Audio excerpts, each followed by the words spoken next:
ഒരു branded treadmill machine എടുക്കുകയാണെന്നുണ്ടെങ്കിൽ ഭയങ്കര കോസ്റ്റ് കൂടുതലാണ്. അതുകൊണ്ട് ഇന്ത്യൻ പ്രൊഡക്റ്റ് എടുക്കാം എന്നൊരു ചിന്ത വരുന്നത്. അപ്പോൾ അവിടെ അവർ ചെയ്യുന്നതെന്ന് പറഞ്ഞാൽ ഏറ്റവും 10 വർഷം പുറകിലേക്ക് പോകുന്ന ടെക്നോളജിയാണ് അവർ ചൂസ് ചെയ്യുന്നത്. ഇമ്പോർട്ടറിൽ എന്ന് പറയുമ്പോൾ നമ്മൾ ഇന്ത്യൻ മേക്കിലും ഒരു ഏറിപ്പോയിക്കുന്ന ഒരു 5 to 10% ഡിഫറൻസ് മാത്രമേ ടോട്ടൽ ബഡ്ജറ്റിൽ വരുന്നുള്ളൂ. അത് ഇത്രയും ആൾക്കാർക്ക് അറിയില്ല. പിന്നെ അതുപോലെ തന്നെ ക്വാളിറ്റിയിലാണെങ്കിൽ പോലും ലൈക്ക് ഒരു എക്സാമ്പിൾ പറയുകയാണെന്നുണ്ടെങ്കിൽ ഇതിന്റെ ഈ കേവ് ഉണ്ടല്ലോ, നമുക്ക് ഇത് മെഷീൻ ബെൻഡ് ചെയ്ത് വരുന്നതാണ്. പക്ഷെ അത് നമ്മൾ ഇന്ത്യൻ മേക്കിൽ ചെയ്യുന്നതാണെന്നുണ്ടെങ്കിൽ അവരുടെ ഇടയിൽ കട്ടിങ് കൊടുത്തിട്ടാണ് ബെൻഡ് ചെയ്യുക. അപ്പോഴത്തോളം നമ്മൾ ആ ഫ്രെയിമിന്റെ സ്ട്രെങ്ത് കുറയും. അപ്പോൾ അങ്ങനത്തെ കുറെ മൈന്യൂട്ട് ആയിട്ടുള്ള കാര്യങ്ങൾ, ലൈക്ക് നമുക്ക് ഒരു എക്സാമ്പിൾ പറയാൻ പറ്റുന്നത് ഇന്നിപ്പോൾ ഏറ്റവും പഴയ ടെക്നോളജിയിൽ നമ്മൾ ഒരാൾ അഡ്ജസ്റ്റ് ചെയ്യുന്ന സീറ്റ് അഡ്ജസ്റ്റ് ചെയ്യുന്ന ഓരോരുത്തർക്കും ഓരോ ഹൈറ്റ് ആയിരിക്കും ചെയ്യുന്നത്. അപ്പോൾ അവർക്ക് വേണ്ടിയിട്ട് നമുക്ക് ഇത് നോർമലി ഒരാൾ വന്ന് അഡ്ജസ്റ്റ് ചെയ്യണമെന്നുണ്ടെങ്കിൽ അവർക്ക് ജസ്റ്റ് ഒരു ലിവർ പുള്ളി ചെയ്ത് കഴിഞ്ഞാൽ ഓട്ടോമാറ്റിക് ഹൈഡ്രോളിക്കലി നിങ്ങൾക്ക് കയറി വരും. പക്ഷെ അതിന് പകരം നമ്മൾ ഓൾഡ് ടെക്നോളജി ഒക്കെ യൂസ് ചെയ്യണമെന്നുണ്ടെങ്കിൽ വലിക്കണം, പൊക്കണം, പിടിക്കണം, അങ്ങനത്തെ കുറെ എഫേർട്ട് കൂടുതൽ എടുക്കേണ്ടി വരും. അപ്പോൾ മെയിൻ്റെനൻസും കൂടും. അതുപോലെ തന്നെ നമ്മൾ ആ മെഷീനിൽ യൂസ് ചെയ്യാൻ ഈസിനെസ് പോകും. യൂസർ ഫ്രണ്ട്ലി അല്ലാത്ത മെഷീനായി മാറും. ഇതൊക്കെ എന്ന് പറഞ്ഞാൽ പഴയ ടെക്നോളജിയാണ്. അതാണ് നമുക്ക് മെയിൻ ഡിഫറൻസ്. ഒരു ബ്രാൻഡഡ് മെഷീൻസ് യൂസ് ചെയ്യും. അതുപോലെ തന്നെ നമുക്ക്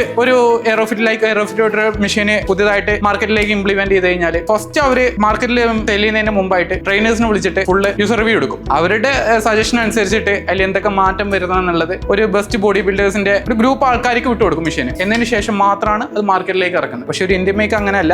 ലോക്കൽ ബ്രാൻഡ് അങ്ങനെ ആയിരിക്കില്ല. ഫസ്റ്റ് ഓഫ് ഓൾ അത് എപ്പോഴും നമ്മൾ മാർക്കറ്റിലേക്ക് ഇറക്കിയിട്ട് അല്ലെങ്കിൽ ഇവരുടെ കോപ്പി അടിച്ചിട്ട് ജസ്റ്റ് ടേപ്പ് വെച്ച് മെഷർ ചെയ്തിട്ടാണ് അവർ ഇതിലേക്ക് ഇറക്കുന്നത്. എന്ന് വെച്ചാൽ ഒന്നുമില്ല, മെഷർമെന്റ് എടുക്കുക, അതുപോലെ വെൽഡ് ചെയ്യുക, ക്രൂയിങ് ചെയ്യുക, അത്രയുള്ളവരൊന്നും. ഒരിക്കലും ബയോമെക്കാനിസത്തിലാണ് ശരിക്കും പറഞ്ഞു കഴിഞ്ഞാൽ ഇതുപോലൊരു എക്യുപ്മെന്റിന്റെ ഫുൾ ഫംഗ്ഷൻ നമുക്ക് അതിന്റെ ബയോമെക്കാനിസം ഓക്കെ ആയാൽ തന്നെ നമുക്ക് അതിന്റെ കറക്റ്റ് ആയിട്ട് ഒരു ലൈറ്റ് ചെസ്റ്റിന് അടിക്കുന്ന ചെസ്റ്റിന് തന്നെ കിട്ടുള്ളൂ. അതല്ലാന്നുണ്ടെങ്കിൽ ചിലപ്പോൾ ബാക്കിലായിരിക്കും വരിക. അതുകൊണ്ട് ഒരു മസിലിന് കറക്റ്റ് ആയിട്ട് ആ മസിലിന് കിട്ടണമെന്നുണ്ടെങ്കിൽ ഇതിന്റെ ബാക്കിൽ ഒരു എഞ്ചിനീയറിംഗ് വേണം. എഞ്ചിനീയറിംഗ് ഇല്ല എന്നുള്ളതുകൊണ്ടാണ് ഇതിൽ പലതിലും നമുക്ക് ഇഞ്ചുറി വരുന്നതും അങ്ങനത്തെ കുറെ പ്രശ്നങ്ങൾ വരും. അതുപോലെ നമ്മൾ ഈ മെഷീൻസിന് യൂസ് ചെയ്യുന്ന പൗഡർ കോട്ടിംഗ് എല്ലാം ഒരു 3 തരം പൗഡർ കോട്ടിംഗ് വരുന്നുണ്ട്. എയറോഫിറ്റ് യൂസ് ചെയ്യുന്നത് ഏറ്റവും പ്രീമിയം പൗഡർ കോട്ടിംഗ് ആണ്. എത്ര ലാസ്റ്റ് ചെയ്ത് കഴിഞ്ഞാലും റസ്റ്റ് എന്ന് പറഞ്ഞ സാധനം ഇതിലേക്ക് വരുന്നില്ല.